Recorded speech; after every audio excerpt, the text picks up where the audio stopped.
separuh dari bulan Ramadan sudah kita lalui. Hari ini hari yang ke-16 kita berpuasa. Kiranya apa yang sudah kita lakukan dan apa yang akan kita kerjakan. Apakah kita puas dengan 15 hari yang lalu? Dengan kualitas puasa yang kita kerjakan? Apakah kita sudah puas dengan solat malam yang kita tegakkan? Apakah target dari baca Quran kita sudah puas? Sedekah yang kita keluarkan, apakah kita sudah mengatakan alhamdulillah ya Allah, terima kasih atas taufikmu? Atau ternyata kita perlu beristighfar atas 15 hari yang berlalu? Bahkan kita perlu beristighfar dengan istighfar kita. Ahibati fillah, Allah tidak butuh dengan salat tarawih kita. Allah tidak butuh dengan puasa kita. Allah tidak membutuhkan kita membaca Al-Quran dan khatam berulang kali. Agar kita sadar bahwa puasa dihadirkan, Ramadan diciptakan oleh Allah Azza wa Jalla untuk mengantarkan kita agar menjadi insan yang bertakwa, yang kemudian Allah berikan rahmatnya kepada kita, lalu kita dimasukkan ke surganya. Kita bekerja untuk mendapatkan uang dan kesenangan dunia. Sebagian kita masuk jam 8, pulang jam 4 untuk mendapatkan apa? Untuk mendapatkan uang. Agar dia dapat hidup, memberikan nafkah kepada keluarganya. Padahal dia tahu rumah yang dibangun, harta yang dikumpulkan, bakal dia tinggal semuanya. Ada surga.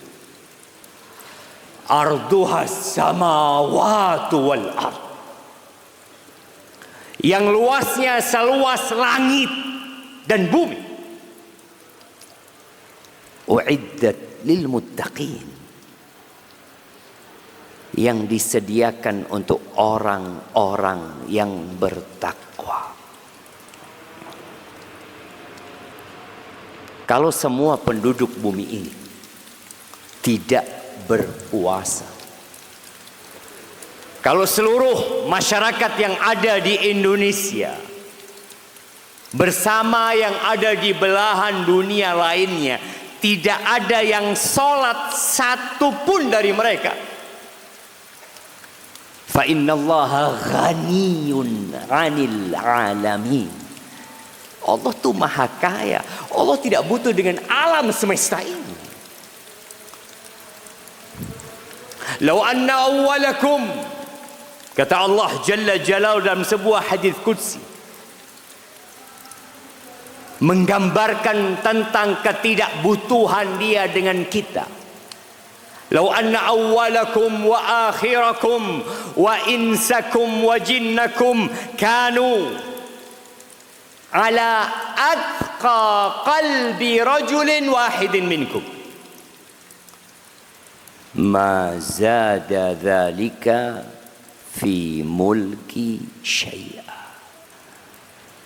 Andai kata seluruh manusia, sejak yang pertama sampai yang terakhir, entah berapa miliar manusia nanti, sejak Nabi Adam dan sampai akhir manusia yang dicipta dan meninggal dunia, begitu pula bangsa jin, dari yang pertama sampai yang terakhir, mereka berada di level hati orang yang paling bertakwa di antara kalian. Kalau semua hatinya seperti hati Nabi kita Muhammad sallallahu alaihi wasallam, kalau semuanya sholat sampai bengkak kaki, kalau semuanya beribadah dengan ikhlas dan penuh ketulusan, Apa kata Allah? Ma zada dzalika fi mulki syai'a.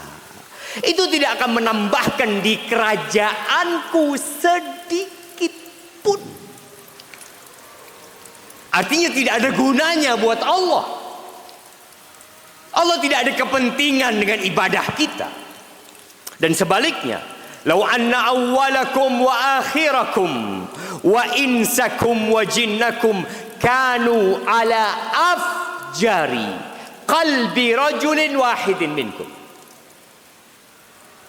Kalau seluruh umat manusia yang saat ini jumlahnya 8 miliar ditambah dengan yang sudah mati, ditambah lagi dengan yang akan diciptakan sampai hari kiamat, begitu pula dengan bangsa jin, mereka berada di level orang yang hatinya paling jahat. Mungkin Fir'aun, ya. Kalau semua umat manusia mengatakan ana rabbukumul a'la, seperti Fir'aun mengaku Tuhan, melakukan pembunuhan kepada bayi-bayi laki-laki yang menyebutkan dalam hadis qudsi ini, innama hiya a'malukum uhsiha lakum. Itu amalan buat kalian.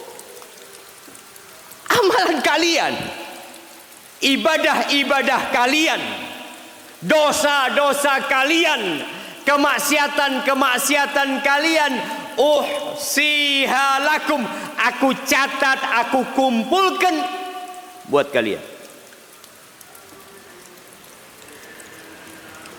Nggak ada pentingnya Allah dengan puasa kita. Faman wajada khairan, barang siapa yang mendapatkan dalam catatannya kelak kebaikan, jangan ujub, tapi pujilah Allah Azza wa Jalla. Wa man wajada ghaira dzalika, tapi kalau ternyata dalam catatannya isinya dosa dan kemaksiatan, fala yalumanna illa nafsah, jangan cari kambing hitam.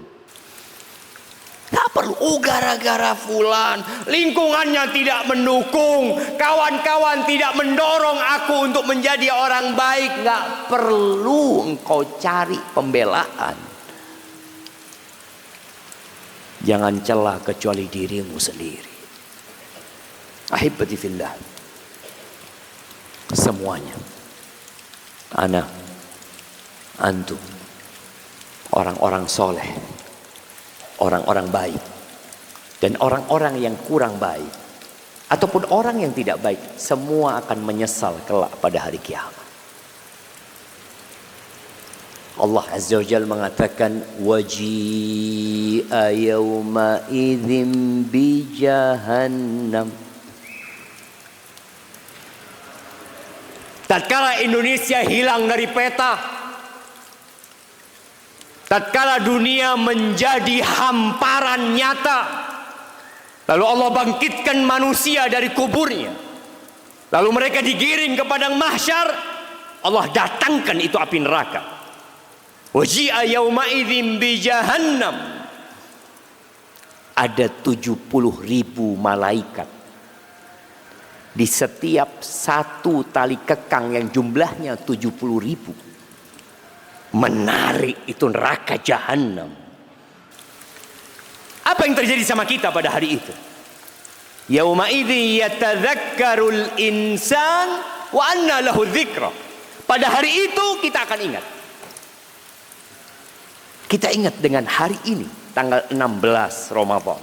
Kita ingat dengan hari-hari kita sepanjang hidup kita.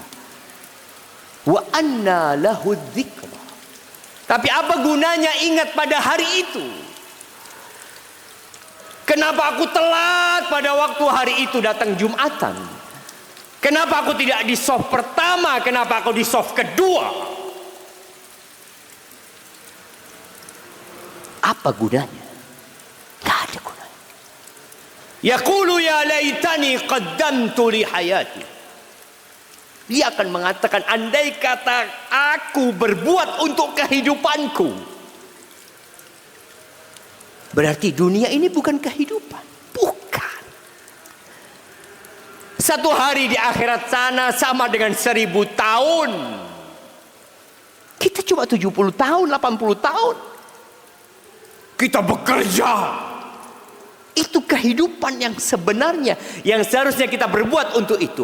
Orang yang baik akan menyesal, kenapa aku tidak tambah kebaikanku. Orang yang hatam Quran di bulan Ramadan 2 kali akan menyesal, kenapa aku tidak 3 kali. Orang yang sholat tarawih menyesal, kenapa sholatku cuma 1 jam, kenapa aku tidak 2 jam. Semua akan menyesal, jamaah. Dan Allah kasih waktu kita. Ada waktu nih. Tanggal 16, 17, 18. Perbanyak ketaatan, jamaah. Tambah ibadah. Sebagian mulai loyo, sebagian mulai mau santai. Ingat, perjuangan ini baru akan berakhir ketika malaikat penjemput nyawa datang menjemput nyawa kita. Allah Azza wa Jalla mengatakan, walladzina jahadu fina lanahdiyannahum subulana. Dan orang-orang yang bersungguh-sungguh berjuang, dia lawan nafsunya, dia lawan keinginan-keinginan dia demi untuk mendapatkan keridhaan Allah Azza wa Jalla. Kami pasti tunjukkan kepada dia jalan-jalan kami. Wa innallaha la ma'al muhsinin. Allah bersama orang-orang yang suka berbuat baik. Jamaah rahimakumullah. Allah itu maha baik. Allah selalu berikan kesempatan kepada kita untuk berubah menjadi lebih baik. Allah cinta kepada orang-orang yang kembali kepada Allah Subhanahu wa taala. Kalau kita berjalan kaki kepada Allah, Allah akan lari menyambut kita. Kalau kita mendekat kepada Allah 1 jengkal, Allah akan mendekat kepada kita 1 hasta.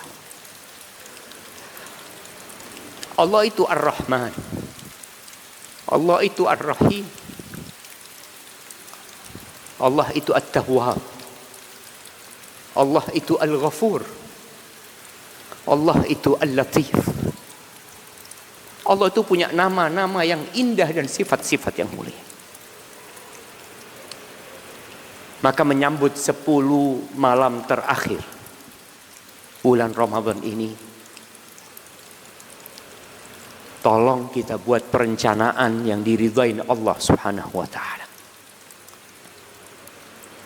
Nabi alaihi salatu wassalam, beliau memberikan contoh kepada kita. Beliau iktikaf selama 10 malam terakhir. Beliau masuk di malam 21 dan baru pulang ketika malam Idul Fitri. Kata Aisyah radhiyallahu taala anha, kana Rasulullah sallallahu alaihi wasallam yajtahidu fi Ramadan ma la yajtahidu fi ghairihi. Rasulullah sallallahu alaihi wasallam di bulan Ramadan beliau bersungguh-sungguh, bersemangat beribadah, tidak seperti di bulan-bulan yang lainnya. Fa idza dakhala al-ashr, kalau masuk 10 hari terakhir, beliau lebih semangat lagi. Jadi puncak dari Ramadan itu 10 hari terakhir. Nabi alaihi salatu wassalam yang biasa ziarah ke rumahnya orang sakit, ikut mengantarkan jenazah, ngurusin sahabat-sahabat yang mungkin punya masalah, mungkin berangkat ke pasar, sidak di pasar, semua itu ditinggalkan, fokus dengan diri. Kalau bahasa orang sekarang mungkin me time. Iktikaf beliau. Iktikaf. Fokus sama diri beliau alaihi salatu wassalam. Ya sekali-kali beliau mungkin memberikan pencerahan buat para sahabat. Istrinya semua ditinggal. Beliau fokus untuk memperbaiki dirinya. untuk mendekatkan diri kepada Allah Azza wa Jal, maka saatnya kita membuat perencanaan yang matang untuk 10 akhir Ramadan. Di situ ada satu malam, Lailatul Qadri khairun min alfi syahr. Satu malam yang lebih baik dari 1000 bulan. Man hurima khairaha faqad hurim. Nabi alaihi salatu wasallam menjelaskan, barang siapa yang tidak dapat nih Lailatul Qadar, dia tidak mendapatkan kebaikan satu malam yang lebih baik dari 1000 bulan, maka dia orang yang dihalangi dari kebaikan sebenarnya. Satu malam lebih baik dari 1000 bulan, engkau nggak kejar, engkau tidak berjuang. Nabi saja berjuang, istri-istri Nabi berjuang, para sahabat berjuang, lalu kita santai. Ya, tapi sejatinya hidup itu pilihan. Yang mau beriman silahkan, yang mau kafir silahkan, semua ada konsekuensinya. Yang mau bersungguh-sungguh silahkan, yang mau malas-malas silahkan. Yang jelas Allah tidak butuh dengan ibadah kita.